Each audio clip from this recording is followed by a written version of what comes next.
ईमानदारी का मतलब हम ऑनेस्टी समझते थे। फिर कहता है पब्लिक लाइफ, हम तुम्हारे पर्सनल लाइफ से कोई मतलब नहीं रखते। यूपीएससी कहती है कि हमें तुम्हारे पर्सनल लाइफ से हमें कोई मतलब नहीं है, लेकिन मैं आपको दिखाऊंगा कि इतना चालाक है कि आपके पर्सनल लाइफ से भी इसको मतलब है। कैसे, वो हम देखेंगे बाद में। फिर कहता है हम क्या करेंगे, प्रॉब्लम सॉल्विंग अप्रोच, आपके समस्या समाधान करने का जो दृष्टिकोण है हम इसकी परख लेंगे। तो ये सारे तत्व, attitude, approach, integrity, probity, public life, ये सब जो टेस्ट किया जाएगा, वो टेस्ट कैसे होगा, और रिटन फॉर्म में आपसे थ्योरेटिकल क्वेश्चन दिए जाएंगे और आपसे केस स्टडी के प्रश्न दिए जाएंगे, और उसके माध्यम से आपकी पर्सनालिटी चेक कर ली जाएगी कि आप सिविल सेवा में आने योग्य हैं या नहीं है। तो इसी चीज को ध्यान में रखते हुए हम क्या कर रहे हैं, सिलेबस का डिस्कशन कर रहे हैं। और जैसे कि हमने कहा था कि जैसे लिखा है एटीट्यूड, हमारे पास लिखा है अप्रोच, हमारे पास लिखा है इंटीग्रिटी, ये सब तकनीकी शब्द हैं। जब तक इन तकनीकी शब्दों के भावार्थ को हम नहीं जानेंगे, इससे संबंधित तकनीकी शब्दों के भावार्थ को नहीं जानेंगे, तब तक पेपर 4 का हम एक समग्र विश्लेषण कभी भी प्रस्तुत नहीं कर पाएंगे। तो आइए हम सब पेपर 4 के सिलेबस का डिस्कशन प्रारंभ करते हैं। लेकिन डिस्कशन प्रारंभ करने से पहले हम एक इंडेक्स बनाते हैं, चूंकि हम पाठ्यक्रम की परिचर्चा करते करते भी हम पेपर 4 के कई कंटेंट को पढ़ डालेंगे, जिससे कि हमारे कई प्रश्नों का समाधान मिलेगा। तो आइए पाठ्यक्रम की परिचर्चा शुरू करें और हम एक करिकुलम बनाएं, एक क्रमणिका बनाएं और एक इंडेक्स बनाएं कि हम किन किन मुद्दों पर इस पाठ्यक्रम की परिचर्चा में बात करेंगे। मेरी बात कहने का मतलब समझ रहे हैं? हम वो लिखा रहे हैं कि हम किन किन मुद्दों पर आपसे बात करेंगे। हम कोई भी टॉपिक पढ़ाएंगे तो उस टॉपिक के पढ़ाने से पहले आपका एक इंडेक्स बनाएंगे और उस इंडेक्स पर हम आपसे बात करेंगे। लिखिएगा, सबसे पहला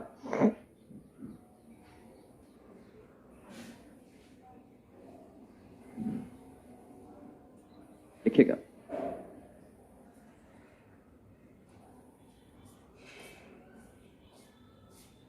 उम्मीदवार से क्या तात्पर्य है। यहां उम्मीदवार से क्या तात्पर्य है?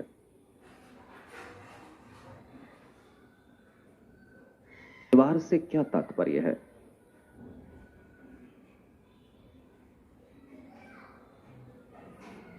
ठीक है, दूसरा लिखिएगा, और तर्क में, भावना और तर्क में और संबंध है।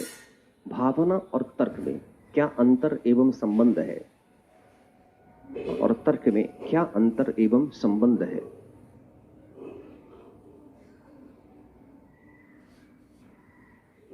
बंद है, लिखिएगा,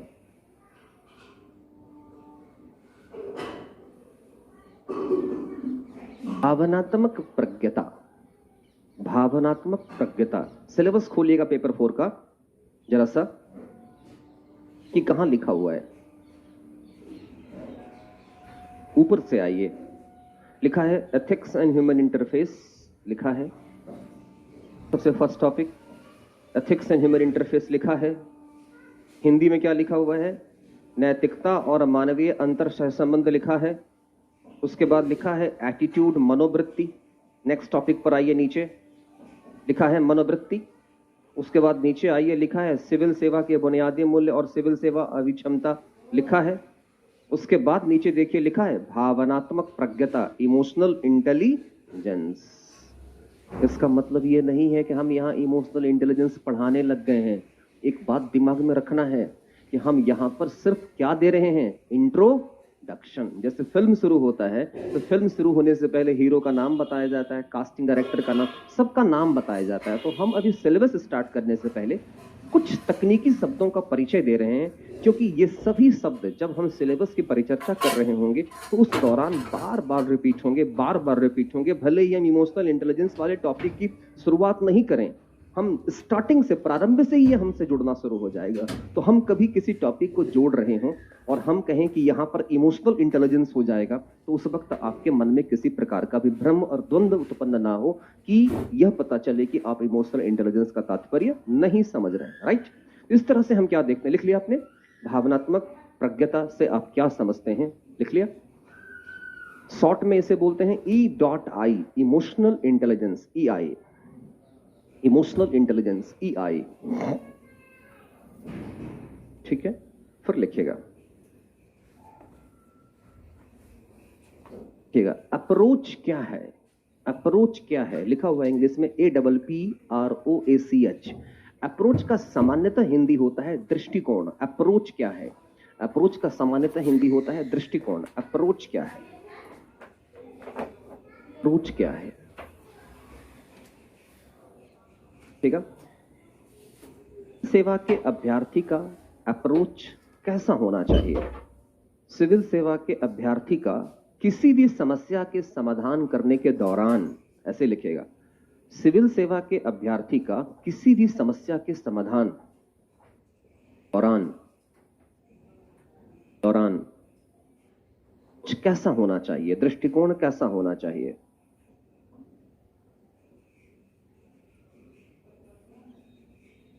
सार्वजनिक जीवन से क्या समझते हैं? पब्लिक लाइफ से आप क्या समझते हैं?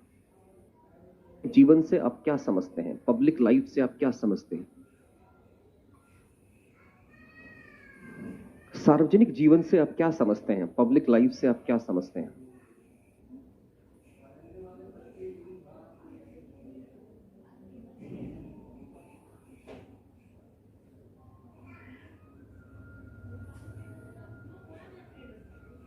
मनोवृत्ति, एटीट्यूड क्या है? मनोवृत्ति, एटीट्यूड क्या है?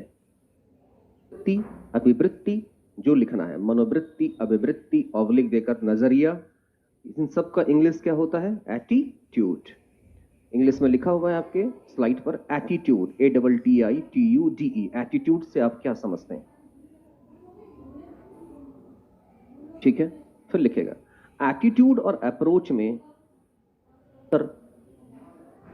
एटीट्यूड एवं अप्रोच में क्या अंतर है? एवं अप्रोच में क्या अंतर है? एवं अप्रोच में क्या अंतर है? में क्या अंतर है? फिर लिखेगा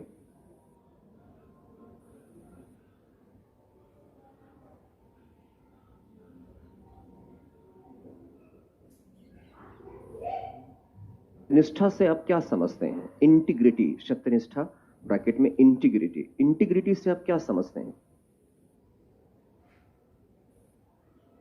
से आप क्या समझते हैं?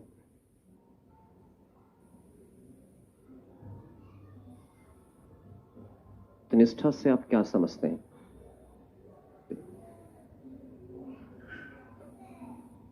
ऑनेस्टी, ऑनेस्टी, इसमें इतना ऑनेस्टी, कॉमा, प्रोबिटी, PROBITY लिखा हुआ है, PROBITY, ऑनेस्टी, कॉमा, प्रोबिटी और इंटीग्रिटी। इंटीग्रिटी,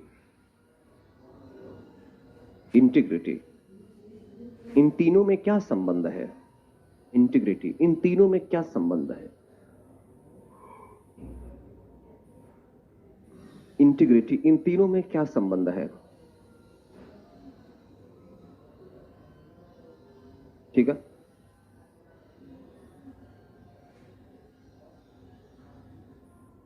क्या तात्पर्य है? प्रोबिटी, प्रोबिटी का हिंदी क्या होता है? सदचरित्रता, सामान्यतः, सामान्यतः। लेकिन एग्जैक्ट हिंदी क्या होता है ये कोई तय नहीं कर सकता, लेकिन इसलिए प्रोबिटी ही लिखेगा। प्रोबिटी, प्रोबिटी क्या है?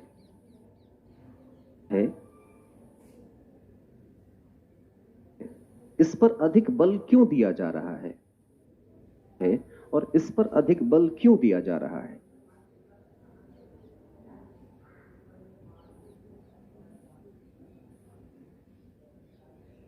इस पर अधिक बल क्यों दिया जा रहा है?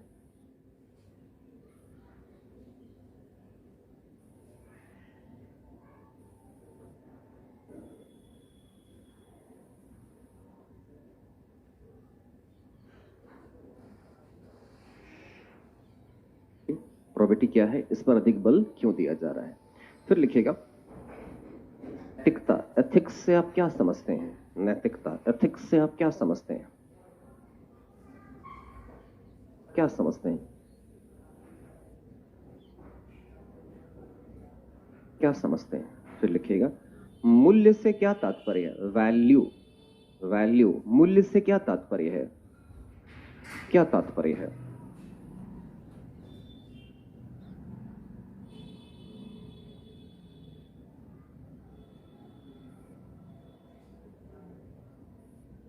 इंटीग्रिटी आपस में कैसे संबंधित है? एथिक्स और इंटीग्रिटी आपस में कैसे संबंधित है? एथिक्स और इंटीग्रिटी आपस में कैसे संबंधित है? एथिक्स और इंटीग्रिटी आपस में कैसे संबंधित है?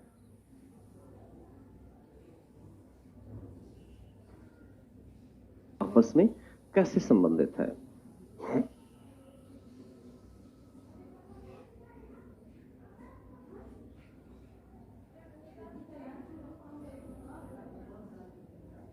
और मोरालिटी में क्या अंतर है? एथिक्स और मोरालिटी, MORALITY,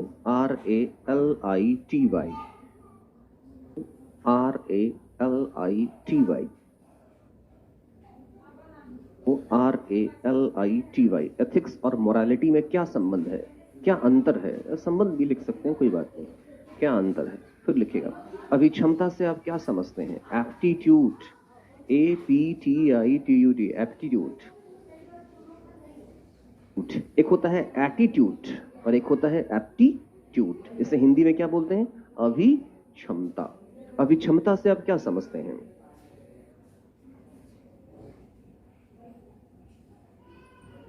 ठीक है, फिर लिखिएगा इंटीग्रिटी और एप्टीट्यूड तीनों आपस में कैसे संबंधित है? इंटीग्रिटी और एप्टीट्यूड तीनों आपस में कैसे संबंधित है? इंटीग्रिटी और एप्टीट्यूड तीनों आपस में कैसे संबंधित है?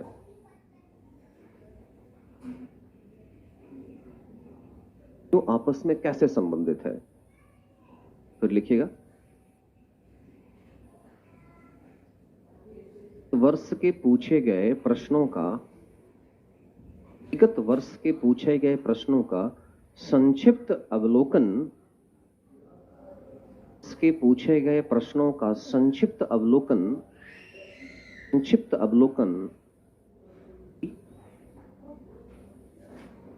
ताकि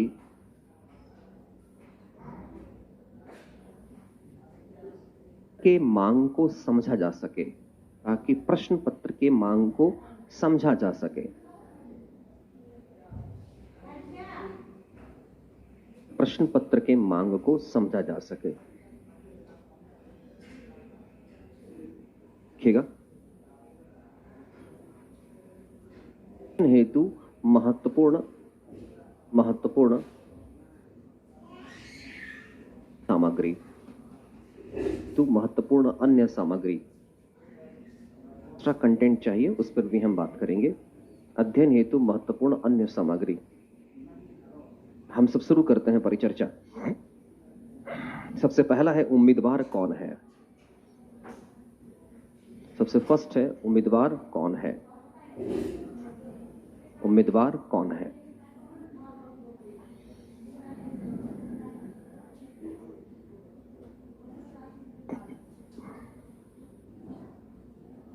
फर्स्ट हमने सिलेबस में जो हेडिंग दी है उसको समझने की कोशिश करेंगे। फर्स्ट है हमारा उम्मीदवार कौन है।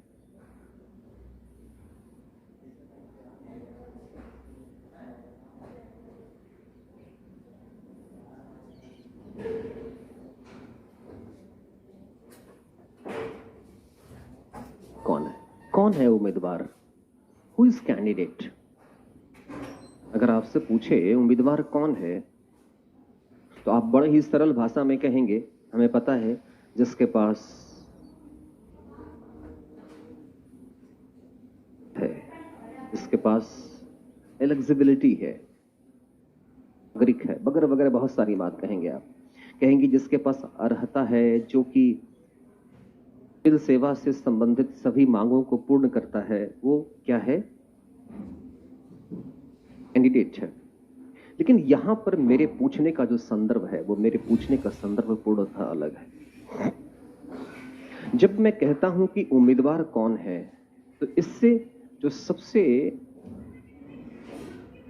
जो उभर कर सामने आता है वह यह आता है कि एक उम्मीदवार सबसे पहले उम्मीदवार होने से भी पहले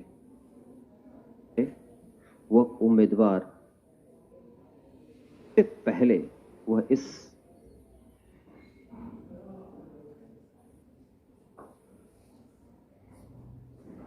है जिसे कि कहा जाता है, जिसे मानव कहा जाता है।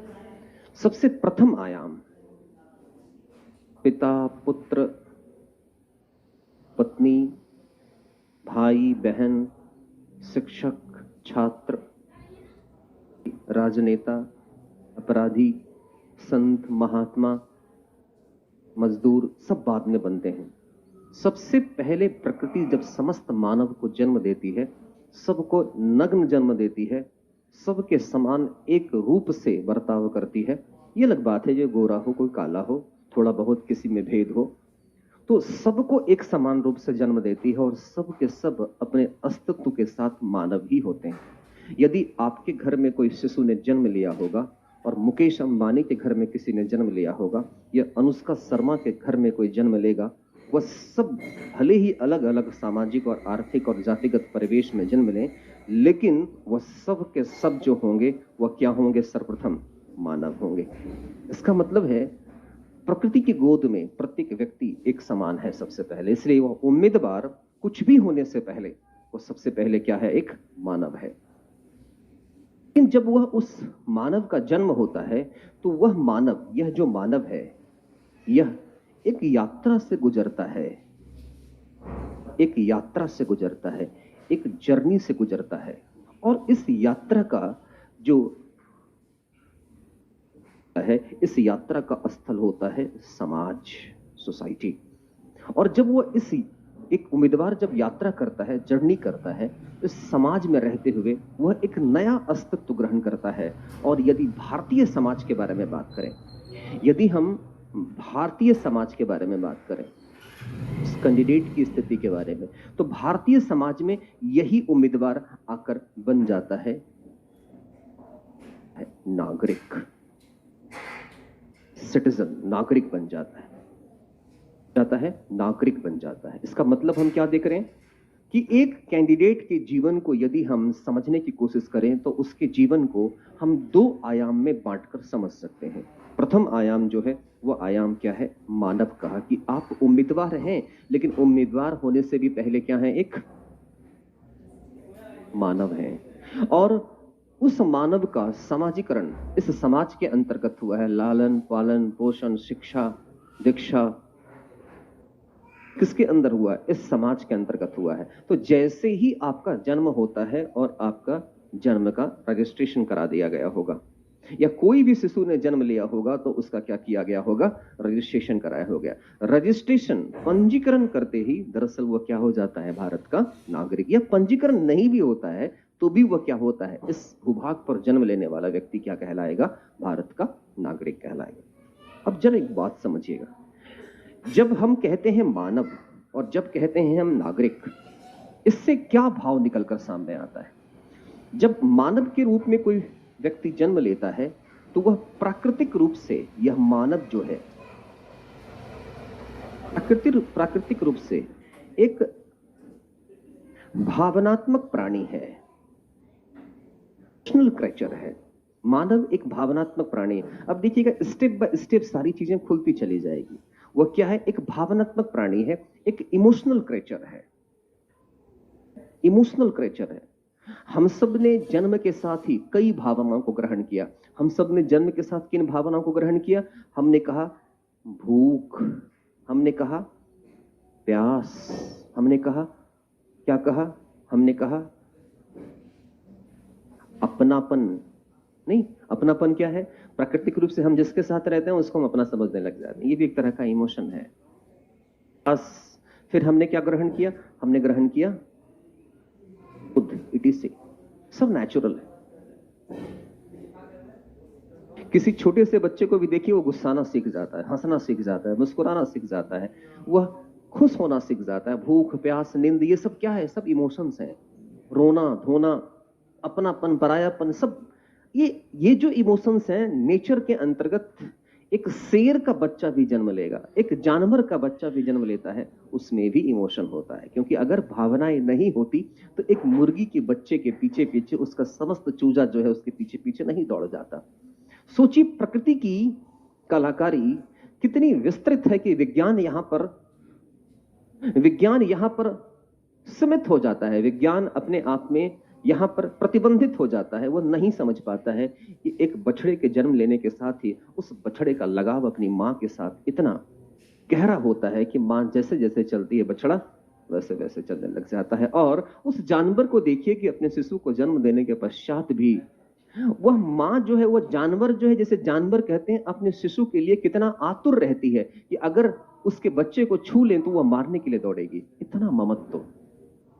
मतलब प्रकृति ने हम सबको प्राथमिक रूप से जो नवाजा है, जो हम सबको दिया है, वो दिया है भावना, इमोशन। इमोशन कहने का मतलब भूख, प्यास, निंद, ईर्ष्या, द्वेष, घृणा, प्रेम, ये सारी चीज हमें कहां से मिली है? प्रकृति प्रदत्त है। इसका मतलब है अगर हमसे पूछा जाए कि हम सब कैसे प्राणी हैं, हम सब एक भावनात्मक प्राणी हैं। लेकिन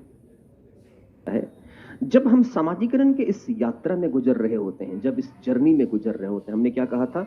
हम समाज के अंतर्गत हमारा क्या होता है? समाजी सोशलाइजेशन क्या होता है? सोशलाइजेशन होता है। समाजीकरण क्या होता है?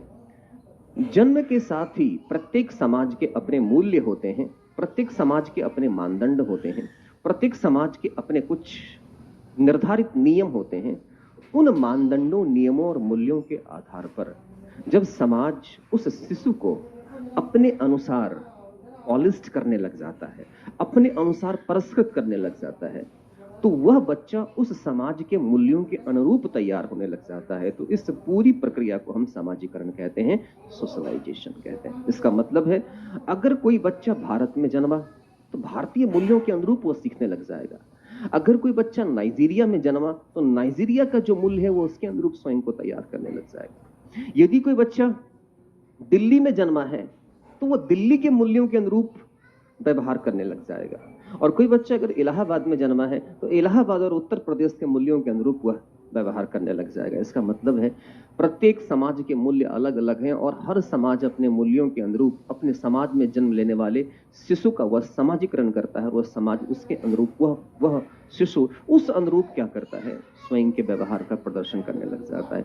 तो हम सब जो जन्म लेते हैं, जन्म के साथ हमारा समाजीकरण होता है, सोशलाइजेशन होता है। और इस समाजीकरण में उस समाज के मूल्यों को हम ग्रहण करते हैं। अगर हम सरल शब्दों में कहें, हम ग्रहण करते हैं, लेकिन साथ साथ समाज भी हमें उस मूल्यों के अनुरूप पॉलिश कर देता है, हमें परिष्कृत कर देता है कि अगर तुम्हें इस समाज में गुजर बसर करना है तो तुम्हें हमारे मूल्यों के अनुरूप व्यवहार करना पड़ेगा। बच्चा कहीं भी सुसु कर दिया, कहीं भी पॉटी कर दिया, लेकिन जैसे जैसे वो बड़ा होता है, माँ कहती है नहीं यहां नहीं, टॉयलेट में जाओ, नहीं, वो क्या करता है? जहां पानी पीता है वहीं ग्लास छोड़ देता है। फिर वो 5-6 साल का होता है, मां सिखाती है जो बर्तन तुम जहां से उठाते हो उसको वहीं पर रखो। वो घर में आने वाले बच्चों के साथ मारपीट करता है, मां सिखाती है सबके साथ रहना है तो मारपीट नहीं कहना है। वो बच्चों के साथ आता है तो वो क्रोध करता है, मां सिखाती है, पिता सिखाते हैं, समाज सिखाता है कि तुम्हें ऐसा व्यवहार नहीं करना चाहिए, मिलजुल कर चलना चाहिए। वो बच्चा घर में रखे किसी सामान की चोरी कर लेता है, घर के सदस्य सिखाते हैं कि चोरी करना गलत बात है, तुम्हें कोई भी चीज चाहिए तो मुझसे मांग लो। आप क्या देख रहे हैं? वो बच्चा आता है, घर में आने वाले सदस्यों के साथ बेतरतीब व्यवहार कर रहा है, उद्दंडतापूर्वक व्यवहार कर रहा है, अपने बाल मन के कारण वह अनुशासित व्यवहार कर रहा है। लेकिन उस मेहमान के घर से चले जाने के तुरंत पश्चात आप मुझे सिखलाते हैं कि जब भी कोई परिवार में आए तो उसे नमस्ते करना चाहिए, हमें बैठकर उनसे बात करनी चाहिए। और धीरे धीरे बच्चा अगली बार जब भी घर में कोई मेहमान आता है तो उसके सामने वो करबद्ध होकर या उसके पैरों के प्रति, उसके पैरों में जाकर प्रणिपात करता है और उसके पश्चात अनुशासित व्यवहार करने लग जाता है। तो एक बात जरा समझिएगा, हर व्यक्ति समाज में जन्म लेता है और समाज में जन्म के साथ समाज उसे अपने मूल्यों के अनुरूप उसका एक परिष्करण करता है, उसके अंदर एक पॉलिश करता है, उसे रिफाइंड करता है। और उस समाजीकरण में क्या होता है? की प्रक्रिया में, इस सोशलाइजेशन के प्रोसेस में व्यक्ति विशिष्ट मूल्यों को ग्रहण करता है, विशिष्ट मूल्यों को ग्रहण करने लग जाता है। सरल शब्दों में कहें कि जब इन विशिष्ट मूल्यों को ग्रहण करता है तो ग्रहण करते हुए यही जो शिशु है, यही जो प्राणी है, वह किस में बदल जाता है? भारतीय संदर्भ में देखें, वह बन जाता है भारत का, क्या बन जाता है? नागरिक बन जाता है। क्या बन जाता है? भारत का नागरिक बन जाता है, नागरिक बन जाता है। लेकिन जब वह नागरिक बन जाता है तो उस पर क्या लागू होता है? नागरिक बनने के बाद क्या लागू होता है? उस पर लागू होता है उस पर लागू होता है कानून, उस पर लागू होता है अनुशासन। जरा एक बात करिए, बात समझिएगा। हम क्या देख रहे हैं कि जब वह एक भावनात्मक प्राणी के रूप में जन्म लेता है, तो एक बात बताइएगा, ये जो भावनाएं हैं हर व्यक्ति की एक समान या अलग अलग? एक समान या अलग अलग? सबकी भावनाएं अलग। अद्भुत है। वो शिल्पकार जो इस सृष्टि का सृजन कर रहा है, इस सृष्टि की रचना कर रहा है, वो अद्भुत है। अद्भुत किस रूप में है कि वह कौन से ढांचे में और न जाने कौन से मैकेनिज्म के तहत, किस मशीनरी के तहत हमको बनाता है कि जन्म से ही कोई बच्चा बड़ा एग्रेसिव है, जन्म से ही कोई बच्चा बड़ा सबमिसिव है, जन्म से ही कोई बच्चा, हम देखते हैं कि वह अपने व्यवहार में उग्रता रखता है, कोई व्यवहार में बड़ी शालीनता रखता है। जन्म से ही कोई बच्चा उदास है, जन्म से ही कोई बच्चा बड़ा क्या है, वो हंसमुख है, अजीब है उसके लीला। जन्म से ही हम क्या देखते हैं कि किसी के शरीर में कोई विशिष्ट लक्षण आ गया। कैसा लक्षण? वो स्वतः उसके हाथ बीना के तारों पर तैरने लग जाते हैं। जन्म से ही किसी बच्चे के अंदर बॉल को फेंकने का अद्भुत गुण है। क्या वो ऊपर बैठा शिल्पकार बल्लेबाज तैयार कर रहा है? अद्भुत है उसके लीला, कोई नहीं कह सकता, नेचुरल है। इसका मतलब क्या है? हम क्या देखते हैं कि वह जो बैठा है प्रकृति, वह जो बैठी है प्रकृति, हम सबके अंदर जो भावनाएं देती है, वो भावनाएं जो इमोशन है, भावना वो जो इमोशन है हम सबके अंदर, वो सबके अंदर क्या है? अलग अलग है। हम सबके अंदर क्या है? अलग अलग है। अब आपसे कोई पूछ सकता है इमोशन क्या है? यहीं पर देखिएगा, यहीं पर एक प्रश्न उठता है, भावना क्या है? अब इसको समझिएगा, भावना क्या है, इमोशन क्या है? यहीं पर सवाल उठ जाता है, भावना क्या है, इमोशन क्या है? ना, भावना दरअसल किसी व्यक्ति के अंदर किसी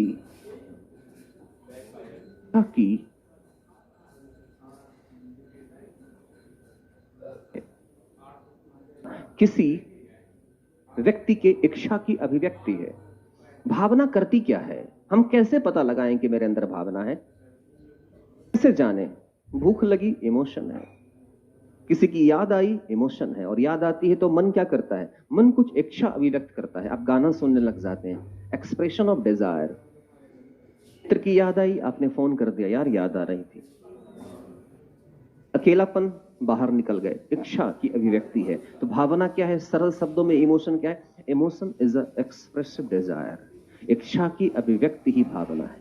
इसका मतलब है मनुष्य के अंदर जो प्रकृति ने हमारे अंदर जो भावना दी है, वो भावना हमारे अंदर इच्छा की अभिव्यक्ति करता है। और इसी भावनाओं के कारण, इसी इच्छा के कारण संपूर्ण संसार का संचालन हो रहा है। आपके माँ बाप ने कभी इच्छा की होगी कि हम अधिकारी बने, नहीं बने, आपकी अपनी इच्छा किसमें ट्रांसफर कर दी? ट्रांसफर नहीं की, आपके अंदर भी वो इच्छा है। क्या है? सम्मान पाने की लालसा, प्रकृति प्रदत्त है। सम्मान पाने की आकांक्षा को आपके मदर फादर ने इंड्यूस्ड कर दिया, या आपके एजुकेशन सिस्टम ने इंड्यूस्ड कर दिया। इंड्यूस्ड मतलब उद्दीपित कर दिया, उसे क्या कर दिया? एक्साइट कर दिया, उत्तेजित कर दिया, उत्प्रेरित कर दिया। और क्या हुआ? अचानक आपके अंदर क्रिएट होने लगा पैसा, पावर, पोजीशन, प्रेस्टीज, इसकी बात करने लगे। और धीरे धीरे लगा कि पैसा, पावर, प्रेस्टीज, इन सब को पाने का एकमात्र तरीका है कि हम क्या बने? सिविल सेवक बने। इमोशन। और वो सिविल सेवक बनने का जो डिजायर एक्सप्रेस हुआ, ये आपके अंदर का इमोशन है। लाल रंग पसंद करते हैं, हरा रंग पसंद करते हैं, काला रंग पसंद करते हैं। This is your emotion. ये आपके अंदर का इमोशन है। इसका मतलब क्या है कि भावना क्या है? अगर कोई पूछता है इमोशन क्या है, भावना हमारे अंदर की इच्छा की अभिव्यक्ति है। हम जो कुछ भी चाहते हैं, जो कुछ भी चाहते हैं वो सभी चाहना सिर्फ एक तत्व के कारण होता है, और वह तत्व क्या है? भावना, वह है इमोशन। तो हर व्यक्ति के अंदर जो चाह है, हर व्यक्ति के अंदर जो इच्छा है, वो एक समान है या अलग अलग है? उत्तर दें। इसका मतलब इच्छा का कारण क्या है? इच्छा जो हमारे अंदर उत्पन्न होती है, इसका कारण क्या है? भावना, इमोशन। और ये इमोशन कैसा है? दो तरह का, एक बात याद रखें, इमोशन, कुछ इमोशन प्रकृति, सामान्यतः हम प्रकृति पर भावनात्मक हैं, कुछ इमोशन प्रकृति प्रदत्त है, मगर कुछ भावनाएं जो है वो क्या है? समाज द्वारा आरोपित भी होती है। समाज द्वारा कैसे आरोपित होती है? हम मां के साथ रहने लगे तो ममत्व की भावना आ गई, हम पिता के साथ रहने लगे पितृत्व की भावना आ गई, हम अपने भाई के साथ आ गए भ्रातृत्व की भावना आ गई, मित्र के साथ रहने लगे जो मैत्री की भावना है वह हमारे अंदर आ गई। तो यह भावना जन्मजात नहीं है, इन भावनाओं को आरोपित करने का काम कौन कर रहा है? समाज करता है। तो जब भी बात की जाएगी भावनाओं के बारे में, तो भावना प्रकृति प्रदत्त भी है और साथ ही साथ भावनाएं समाज द्वारा, सामाजिकरण की प्रक्रिया में, सामाजिक अंतर क्रिया में, जब हम अपने परिवार, समाज, शिक्षण संस्थान, धार्मिक संस्थान, समुदाय, इन सब के साथ जब अंतर क्रिया कर रहे होते हैं, तो इस अंतर क्रिया में हमारे अंदर इन भावनाओं का विकास भी होता है। परंतु सभी समाज की अंतर क्रिया एक समान या अलग अलग? समाज की अंतर क्रिया एक समान या अलग अलग? अलग अलग। तो ऑब्वियस सी बात है, वास्तविक है, यह स्वाभाविक है कि सभी व्यक्ति के अंदर भावनाएं भी जो निर्मित होगी वो एक समान या अलग अलग? अलग अलग। तो सबसे पहली बात, अगर हमसे कोई पूछे इमोशन क्या है, इमोशन वह सबके साथ एक समान होता है या अलग अलग होता है? इसका मतलब सबका व्यवहार भी क्या है? अलग अलग होगा। सबके अंदर इच्छा भी क्या होगा? क्या होगा? आप इमेजिन करिए, हम सब समय की यात्रा में पीछे लौट जाते हैं, हम समय की यात्रा में इतना पीछे लौट जाते हैं, इतना पीछे लौट जाते हैं कि महसूस करें कि इस कमरे से बाहर कोई समाज ही नहीं है, महसूस करें कि इस कमरे से बाहर कोई नहीं है, महसूस करें कि इस कमरे से बाहर इस प्रकृति पर एक भी मानव का अस्तित्व नहीं, हम सभी हैं और हम सबको ही इस सृष्टि का निर्माण करना है, और हम सभी सबसे पहले वह आदि पुरुष हैं और आदि स्त्री हैं जो कि इस सृष्टि का सृजन करने के लिए परमात्मा ने हमें इस पृथ्वी पर अवतरित किया है। आप सोचिए, जब परमात्मा ने हम सबको इस पृथ्वी पर अवतरित किया है तो हम सबके अंदर की आकांक्षा एक समान है या अलग अलग? बताइएगा। अभी एक नया कंसेप्ट निकालेंगे हम सबके अंदर आकांक्षाएं एक समान है या अलग अलग? अलग अलग है। एक समान या अलग अलग? अलग अलग। तो एक बात बताइए, इस क्लास का संचालन करने की इच्छा सबके अंदर एक समान होगी या अलग अलग? इस समाज को संचालित करने की इच्छा सबके अंदर एक समान होगी या अलग अलग? जब सबकी इच्छाएं अलग अलग होगी तो बताइएगा, समायोजन पैदा होगा या संघर्ष? संघर्ष। और इस संघर्ष में किसी को लगेगा कि हम शराब पीकर मस्त रहें, किसी को लगेगा नहीं हम अध्ययन करें, किसी को लगेगा हम वीणा बजाएं, किसी को लगेगा नहीं हम लाठी फेरें, किसी को लगेगा हम किसी की प्राणों की रक्षा करें, किसी को लगेगा नहीं हम किसी की हत्या